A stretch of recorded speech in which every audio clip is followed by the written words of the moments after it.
என் பேர் ராமாத்தாங்க. இப்போ இது நடந்தது எங்கள் மருமகளுக்கு. இது 3வது குழந்தை. 2 குழந்தை ஆப்ரேஷன் பண்ணி எடுத்திருக்குது. 2மே இந்த ஆஸ்பத்திரியில் தான் எடுத்தோம். குடும்ப கட்டுப்பாடு பண்ணியிருக்குது. பண்ணி தான் இந்த 3வது குழந்தை வந்தது. வந்து இங்கே ஃபர்ஸ்ட் டெஸ்ட்டுக்கு வந்ததா இவங்க இது வேண்டாம் உனக்கு நீ அபாசன் பண்ணியா ஆகணும்னு மிரட்டி இருக்கிறாங்க. எங்க மருமக என்ன சொல்லியிருக்கு, நான் பெத்துருவேன், எனக்கு எந்த பிரச்சனை இல்லை, அதனால நான் பெக்கறேன்னு சொல்லிட்டு மருந்து மாத்திரை கொடுத்து அனுப்பிட்டாங்க. மறுபடியும் வந்த போது 10 நாள் வச்சுட்டாங்க. 10 நாள் வச்சு மாத்திரையை மருந்து கொடுத்து சரி உனக்கு ஏதாச்சும் பிரச்சனைனா இங்கே வந்துடுறம்மா அப்புறம் நம்ம பார்த்துக்கலான்னு அனுப்பிவிட்டுட்டாங்க 4வது மாசத்துல. இப்போ 6வது மாசம் ஆச்சுங்க. 6வது மாசத்துல இந்த லேச கீழே வகுருமோ இந்த இடுப்பு வலிச்சிச்சு. அவன் என்ன சொன்னா, அத்தை நம்ம போய் பெரிய ஆஸ்பத்திரியில் நான் போய் பார்த்துட்டு வர்றேன், நீங்க எல்லாம் வராதிங்க, மாத்திரை கொடுத்தா ஊசி போட்டோம் போட்டு வந்துடுறேன்னு வந்தாளுங்க. ஒருத்திய வந்தவங்க இவங்க டெஸ்ட் பண்ணாம அப்படியே நீ இங்க இருந்துக்கோணும், நீ அப்ப பெட்ல இரும்மான்னு சொல்லிட்டாங்க. இப்ப பெட்ல இருந்துட்டு எங்களுக்கு போன் பண்ணா, அதான் என்னை இருக்க வச்சிருக்கிறாங்கன்னு. சரிடி இடுப்பு வலிக்குன்னு ஊசி போடுவாங்களோ இல்லை மருந்து மாத்திரை கொடுத்தா நம்மளுக்கு நல்லா இரு, சரி இரும்மா நான் வந்துடுறேன்னு சொல்லி வந்தங்க. திங்கக்கிழமை அந்த திங்கக்கிழமை அட்மிட் பண்ண அன்னைக்கு ஒண்ணுமே இல்லை. பொண்ணுக்கு அந்த பெட்ல மாத்திரம் உட்கார வச்சுட்டாங்க. இதுதான் உன்னோட பெட்டு உட்காந்துக்குவாங்க. எங்க பொண்ணு நாங்க உட்காந்துட்டோம். செவ்வாய்க்கிழமை காலையில எங்க பையனை வர சொல்றாங்க. உடனே புருஷனை வர சொல்லு இங்கன்னு. அப்புறம் எங்க பையனையும் வந்துட்டான். வந்த பிறகு போய் டாக்டர் கிட்ட என்னங்க மேடம்னு கேட்டா, இந்த மாதிரி ரத்த குழாய் அம்மாவுக்கு போறது குழந்தைக்கு போறது 2மே அடப்பாயிருச்சு, விட்டா 2 உயிரும் போயிருந்தாங்க. அப்ப நாங்க சொன்னங்க, சின்ன உயிர் எங்களுக்கு வேண்டாம், பெரிய உயிர் மாத்திரம் காப்பாத்தி கொடுங்கன்னு சொன்னோம். சரிங்க, செவ்வாய்க்கிழமை இது கேட்கறாங்க, நல்லா கேட்டுக்கோங்க. செவ்வாய்க்கிழமை கேட்டு எங்க கிட்ட கையெழுத்து வாங்கிட்டாங்க. அப்புறம் என்ன சொன்னாங்க, நார்மல் டெலிவரி பண்ணலாம், பாப்பா ஊசி அது இது போட்டு நார்மல் டெலிவரி பண்ணி நாங்கள் தர்றோம், அப்படி முடியலன்னா நம்ம ஆப்ரேஷன் பண்ணிக்கலாம், அது 4 நாள் ஆகுன்னாங்க செவ்வாய்க்கிழமை அன்னைக்கு. அப்புறம் புதன்கிழமை காலையில மறுபடியும் போன் பண்றாங்க எங்களுக்கு. உடனே அந்த புருஷன் இங்க நிக்கணும்னு மறுபடியும் வர்றோம். மறுபடியும் வந்து என்னங்கிறாங்க, இப்பவே ஆப்ரேஷன் பண்ணணும், கையெழுத்து போடுங்க 2 பேருன்னு போட்டுட்டோம். எங்களுக்கு குழந்தை வேண்டாம், எங்களுக்கு பொண்ணுதான் வேணும். புதன்கிழமை கூட்டிட்டு போனாங்க, ஆப்ரேஷன் பண்ணாங்க, குழந்தைய எடுத்து காட்டுறாங்க. தசோட குழந்தை மூஞ்சி மோக்கற எல்லா உருவும் இருக்குது. குழந்தை உள்ளேயே துள்ளிட்டு தான் இருந்தது. அந்த பிரசவ வார்டுக்கு போற வரைக்கும் அங்க குழந்தை உயிரோட இருந்தது. பிரசவ வார்டுல போய் அவங்க எடுத்து அந்த பீங்காவில் வச்சு கொண்டு வந்து எங்களுக்கு காட்டினாங்க. மூஞ்சியை மூடிட்டு இது மாத்திரம் உடம்ப மாத்திரம் காட்டினாங்க. சரி நம்ம வேண்டான்ட்டு அதையே ஃபீலிங் பண்ணணும்னு விட்டுட்டா. அதையே அன்னைக்கே கொடுக்கல, மறுநாள் காலையில வர சொன்னாங்க. அதை என்ன செஞ்சாங்க, ஒரு பார்சல் பண்ணி தோசை வாங்குறோமல்லங்க அது மாதிரி சுத்தி ஒரு பேண்டாஜ் போட்டு கொடுத்துட்டாங்க ஒரு பையில. அதை நாங்கள் இங்கெல்லாம் வீசக்கூடாதுன்னு அங்கே சுடுகாட்டில் கொண்டு போய் அம்மா மகனையே புதைச்சிட்டோம். அப்புறம் எங்கள் பொண்ணு பண்ணி ஆப்ரேஷன் பண்ண அன்னைக்கு வந்து கேட்குது, அத்தை குழந்தை கொடுத்தாங்கல்ல நீங்க எங்க கொண்டு போய் புதைச்சிங்கன்னு கேட்டேன். நம்ம இருக்கிற இடத்துல தாண்டி புதைச்சா, அது ஆம்பளை பையன்தான், அவதான் பொட்டப்புல வேணும்னு சொன்னது. அப்படி சொல்லி என்ன சொன்ன ஆயிருமன்னு, ஆம்பளை பையன் தான், நம்மளுக்கு 2 பையன் இருக்குதல்ல சங்கீதா வேண்டாம். ஆமாத்த அதனாலதான் நான் கையெழுத்து தைரியமா போட்டேன்னு சொல்லியாச்சு. முடிஞ்சதுங்களா. அதுக்கப்புறம் எங்க பொண்ணு நடந்து நாங்க வெளியே உட்கார்ந்து இருந்தா அங்க வந்துட்டாங்க. இந்த ஓசை விடுவாங்க இங்க பொண்ணுக்கு வர்றதுக்கு. அதனால அந்த ஓசை பிடிச்சிட்டு வந்து பேசிட்டு பெட்டுக்கு போனவதான் போய் படுத்துக்கிட்டா இருந்துட்டா. அன்னைக்கு முடிஞ்சு போச்சுங்க.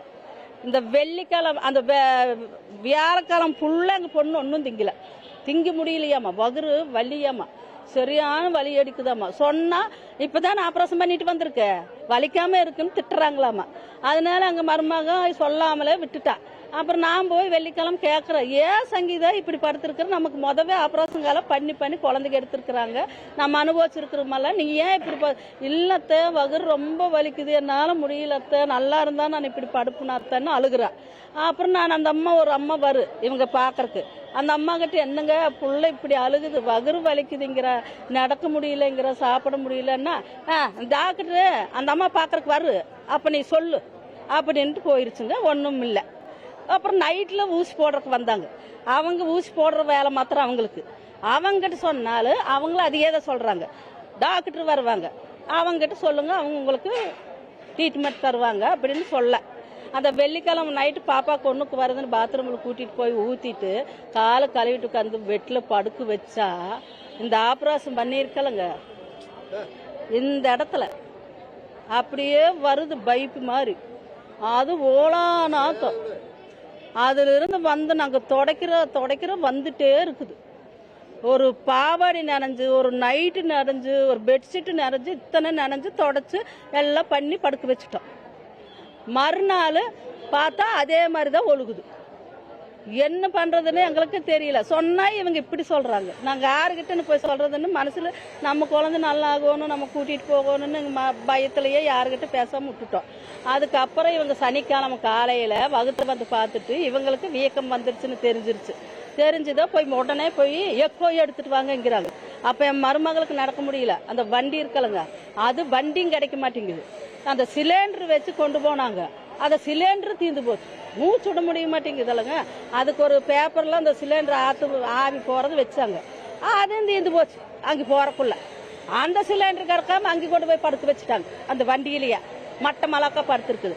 இது போற மறுபடியும் வடிஞ்சு இதெல்லாம் நனைஞ்சு போச்சு. சரி, இது என்ன இப்படியா நனைஞ்சு போச்சு. சரி, இந்த கேன் எடுக்கும்போது ஈரத்தில் எப்படி போறது, நைட்டு மாத்திக்கலாம்னு சொல்லி மெதுவா இறக்கி விட்டு படுத்திருக்கல தெளி புக்கார் வச்சு மாத்திட்டு இந்த அப்ராஸ்தித இப்படி தூக்குனா திரும்ப இருந்து வர்றது பதன்னு வருது. இப்ப அது அந்த தையில இருந்து ஏன் பாத்ரூம் வருது. நான் 4 ஆப்ரேஷன் இந்த ஆஸ்பத்திரியில் பண்ணியிருக்கிறேன். எனக்கு 2 குழந்தை ஆப்ரேஷன் பண்ணாங்க. ஒரு குழந்தை வெயிட் தாங்காம கர்ப்பப்பையே உடஞ்சு போச்சு, குழந்தைன்னு செத்து போச்சு, கர்ப்பப்பையே எடுத்துட்டாங்க. இப்ப என் பக்கத்துல 4 ஆப்ரேஷன் இந்த ஆஸ்பத்திரியில் செஞ்சதுதான். எங்களுக்கு இது வரைக்கும் அந்த மாதிரி நிகழ்ச்சி நடந்ததில்லை. மருமகளுக்கு 2 ஆப்ரேஷன் பண்ணி குழந்தை எடுத்ததுதான், அவளுக்கு நடந்ததில்லை. இந்த ட்ரீட்மெண்ட்டுக்கு தர்றேன்னு பாடல எங்க மருமகளை இவங்க தர்றேன்னு கொண்டுட்டாங்க. இதுதான் உண்மை. இந்த இடத்துல ஒரு ஓட்டை போட்டிருக்கிறாங்க, இங்க ஒண்ணு போட்டிருக்கிறாங்க, இங்க ஒண்ணு போட்டிருக்கிறாங்க, கீழே குழந்தை எடுத்தாங்கல்லங்க அது இல்லாம இங்க இந்த நேரு இத்தனை போட்டு போற ஒயர்களுக்கு அதை சுத்தி மிஷினுக்கு இருக்கலங்க. அத்தனை மிஷினு. அந்த எங்க மருமகளை பார்க்க போனா நாங்க மயக்கம் போட்டு விழுந்துருவோம். அப்புறம் நிக்க வேண்டாங்கிறாங்க. இப்ப என்னமே இன்ஃபெக்ஷன் ஆயிருமாமா. ஐயோ, எங்க நிக்க கூடாது, நீ போ நாங்க கூப்பிட்டா வரணும். அது ஒண்ணுக்கு வந்துச்சு தூப்பு பலியா. அப்ப நாங்க அதை தான் நினைச்சோம், உயிரோடு இருக்குது, இவங்க ட்ரீட்மெண்ட் கொடுக்கறதுல நம்ம மருமக வந்துருன்னு நம்பினோம். 4 நாள் ஆச்சு அந்த ஆப்ரேஷன் சனிக்கிழமை பண்ணணுல இருந்து. எங்க மருமக 6 கிட்ட ஒரு வார்த்தை பேசல. கண்ணுக்கு அந்த சனிக்கிழமையே அந்த பேண்டாஜ் போட்டு ஒட்டிட்டாங்க பஞ்சு வச்சு. அப்புறம் எங்களை பார்க்க இல்லை. நாங்க போய் சும்மா இப்படி தொட்டா இதெல்லாம் விறுவிறுன்னு இருக்குது. கீழே தொட்டம் மரம்னு இருக்குது. நெஞ்சுகிட்ட கொஞ்சம் ஈரம் இருக்குது, மண்டையில் நெத்தியில் கொஞ்சம் ஈரம் இருக்குது. அதுக்கு மாத்திரம் கொஞ்சம் துணி நினைச்சு போட சொல்றாங்க. நினைச்சு போட்டதான் ஓடுங்கிறாங்க.